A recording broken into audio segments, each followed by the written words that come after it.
राधे राधे। कैलाश राणा शिवचंद्र मौली, फणेन्द्र माथा मुकुटे झलाली, कारुण्य सिंधु भवदुख हारी, तुझविन शंभो भजकोन तारी।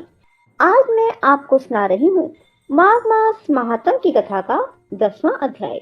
बंधुओं, माघ मास में रोजाना माघ मास महात्म की कथा अवश्य सुने और थोड़ा थोड़ा तिलों का दान रोजाना करें।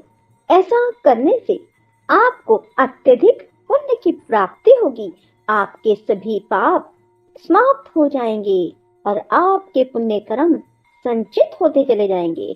बंधुओं, पूर्ण विश्वास सच्ची निष्ठा के साथ माघ मास महात्म की कथा सुनिए।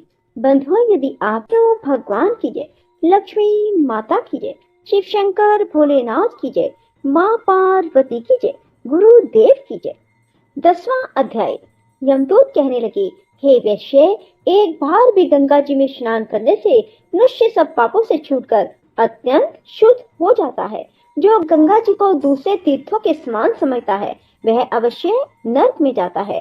भगवान के चरणों से उत्पन्न हुई गंगा जी के पवित्र जल को श्री शिव जी अपने मस्तक में धारण करते हैं। वह ब्रह्मा जो संदेह रहित प्रकृति से अलग और निर्गुण है, ब्रह्मांड में उसकी समानता किससे हो सकती है।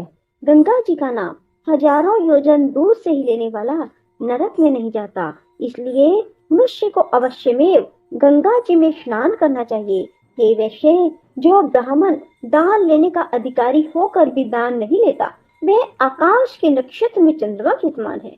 जो कीचड़ से गौ को निकालता है, जो रोगी की रक्षा करता है या गौशाला में जो मरते हैं वे आकाश में तारागण होते हैं। प्राणायाम करने वाले मनुष्य सदैव उत्तम गति को प्राप्त होते हैं।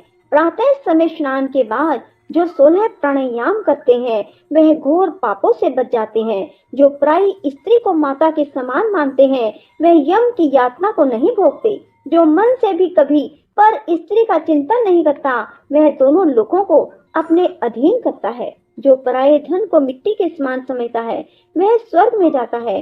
जिसने क्रोध को जीत लिया मानो उसने स्वर्ग को जीत लिया। जो माता पिता की सेवा देवता तुल्य करता है वह यमद्वार नहीं देखता। जो गुरु की सेवा करता है वह ब्रह्मलोक को प्राप्त होते हैं।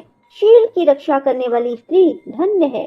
शील भंग करने वाली यमलोक जाती है। जो वेदों और शास्त्रों को पढ़ते हैं या पुराण और संहिता पढ़ते और सुनते हैं, जो स्मृति का व्याख्यान और धर्म शास्त्र समझते हैं या जो वेदांत में लीन रहते हैं वह पाप रहित होकर ब्रह्मलोक को प्राप्त होते हैं। जो अज्ञानियों को वेद शास्त्र का ज्ञान देते हैं वे देवताओं से भी पूजित होते हैं।